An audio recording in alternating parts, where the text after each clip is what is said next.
इस साइड मासूम सा बच्चा है।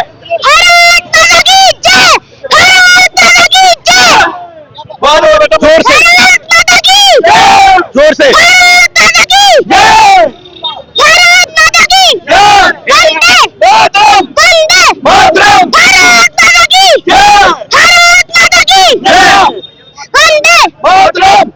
पूरा आर्मी की ड्रेस में आए हैं।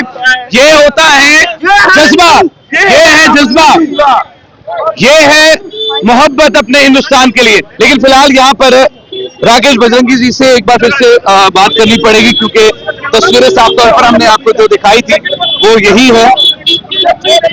कोई जांच नहीं की जाती, कोई पूछताछ नहीं की जाती, वो कौन है, जबकि स्कूल कॉलेज ही बंद है सुबह से, तो वो कौन थी स्कूल ड्रेस में, उसके बैग के अंदर क्या था, ये जांच होनी चाहिए थी, तो लेकिन नहीं की गई।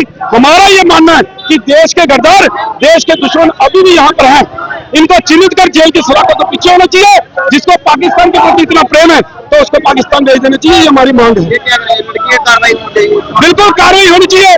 मांग कर रहे हैं हम कि यहाँ की स्थानीय पुलिस से कि जल्द से जल्द उस लड़की को चिन्हित कर उसको जेल की सलाखों के पीछे डालना चाहिए। देशद्रोह का मुकदमा उस युवती के ऊपर होना चाहिए, क्योंकि उसने पाकिस्तान के प्रति प्रेम दर्शाया है और पाकिस्तान के झंडे को उखाड़ने का काम किया है और पाकिस्तान के प्रति उसके नारे लगाए गए हैं। इसलिए उन्हें तो ये चाहिए था कि उसको अरेस्ट करके पुलिस लेके जाती, लेकिन सुनने में ये आ रहा है कि पुलिस के द्वारा उसे छोड़ा गया है। ऐसा क्यों? देखिए, जांच होनी चाहिए ना, क्यों छोड़ा गया, उसकी जांच होनी चाहिए थी, उसकी आईडी चेक होनी चाहिए थी। ये पाकिस्तान के प्रेमी कौन है इस देश के अंदर जो है, उनको वापस भेजना जाए, और जो पाकिस्तान के प्रेमी है उसको पाकिस्तान वापस भेज देना चाहिए। पाकिस्तान मोदी जी ने तो गेट खोल दिए, कहा जो पाकिस्तान के भेजो, दब के भेजो, क्योंकि देश के अंदर गद्दार बहुत हैं। ये उन्हीं गद्दारों में से है जो देश को नुकसान पहुंचाने का काम करते हैं। ऐसे गद्दारों की इस देश के अंदर जरूरत नहीं है।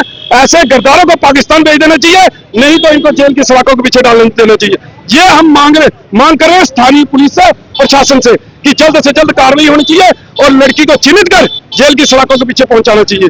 ये पूरा आज पूरी मार्केट जो है भारत माता चौक से सभी ये मांग कर रहे हैं, और तकरीबन 1-1.5 घंटे से यहाँ पर रास्ता बंद कर यहाँ पर ये मांग की जा रही है पुलिस से कि जल्द से जल्द उस युवती को ढूंढकर और उसको चिन्हित कर उसको जेल की सलाखों के पीछे पहुंचाने का काम किया जाए। ये मांग कर रहे हैं। ये जितने भी लोग यहाँ पर है, ये सब रोष में है। हमारे इंडियन आर्मी वहां पर लड़ रही है, रातों की नींद हराम कर रही है अपनी, और यहाँ पर इस प्रकार से आप देखिए, यहाँ पर जो झंडा लगाया गया था उसको उखाड़ने की कोशिश जो है उस लड़की के द्वारा की गई थी, लेकिन यहाँ के जितने युवा हैं हमारे, उन्होंने ये होने नहीं दिया और पुलिस को बुलाकर उसको अरेस्ट करवाया। लेकिन पुलिस ने क्यों छोड़ा, ये सवाल रहेगा। लाइव देखा अपनी आंखों से, आप पूरी बात। मेरा नाम राजीव शर्मा है। कल राकेश जी जब यहाँ पे आए थे, हमारे सामने इन्होंने झंडा लगवाया।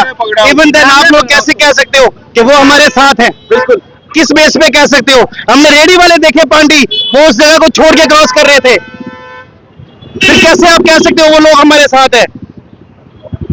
जो लोग हमारे पहलगाम में जिनकी डेथ हुई, अटैक हुआ, जो छोटी सी बच्ची विधवा, उसका क्या कसूर था, रीजन क्या था उसका? बिल्कुल, मैं ये चीज कहना चाहता हूँ, मिलिटेंट से बाहर से नहीं है।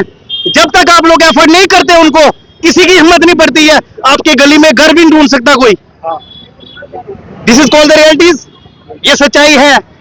जब तक आप लोग, हम लोग बीच में से कोई भी जब तक साथ नहीं देते, कोई कहीं नहीं पहुंच सकता है। जब राकेश जी ने कल यहाँ पे आए, ये मैं लाइव इस चीज का फिटनेस हूँ, ये अपने झंडे लगाए थे नीचे, हमने पांडी तक देखे जो साइड से रेडी करके जा रहे थे। आप खाते हिंदुस्तान का हो, हर चीज यहाँ से लेते हो, फिर क्यों गुन गाते हो? और मेरी रिक्वेस्ट है, एक सोचने की बात यह भी है, इस्लाम में यह कहा गया है जिस मुल्क में रहते हो उससे मोहब्बत करो। कायदे से मुसलमानों को हिंदुस्तान से ज्यादा मोहब्बत करनी चाहिए थी, और झंडे पर चढ़ना कोई बड़ी बात नहीं थी। चलकर भी जाते तो कोई नुकसान नहीं होता, खुशी होती। इसका आप क्या कह सकते हो? इसके मीनिंग्स क्या निकलते हैं? आपके मन में कुछ है ना, कुछ फीलिंग्स है। अगर कोई मेरे ऊपर से इन्हें निकल के जा रहा है उस, और मेरी रिक्वेस्ट है, एक सोचने की बात यह भी है, इस्लाम में यह कहा गया है जिस मुल्क में रहते हो उससे मोहब्बत करो। कायदे से मुसलमानों को हिंदुस्तान से ज्यादा मोहब्बत करनी चाहिए थी, और झंडे पर चढ़ना कोई बड़ी बात नहीं थी। चलकर भी जाते तो कोई नुकसान नहीं होता, खुशी होती। इसका आप क्या कह सकते हो? इसके मीनिंग्स क्या निकलते हैं? आपके मन में कुछ है ना, कुछ फीलिंग्स है। अगर कोई मेरे ऊपर से इन्हें निकल के जा रहा है, उसके मन में फीलिंग्स है। 100 लोग मुझे क्रॉस कर रहे हैं, उनके मन में फीलिंग्स नहीं है। अगर 100 लोग क्रॉस कर रहे हैं, 2 नहीं कर रहे, तो यहाँ पर सवाल खड़ा होता है। यहाँ पे सवाल खड़ा होता है। और जिसने ऐसा किया उसको अरेस्ट करवाया, उसके खिलाफ कड़ी से कड़ी कार्रवाई होनी चाहिए और होना भी चाहिए। जी के साथ हमेशा खड़े थे, खड़े हैं, हमेशा रहेंगे। भारत माता की, भारत माता की, हिंदुस्तान जिंदाबाद था, जिंदाबाद है, जिंदाबाद रहेगा। ये साफ तौर पर तस्वीरें हैं और आपको एक बात बताता चलूं कि यहाँ पर अगर पाकिस्तान के झंडे आपको नीचे नजर आते हैं तो ज्यादा मोहब्बत दिखाने की जरूरत नहीं है।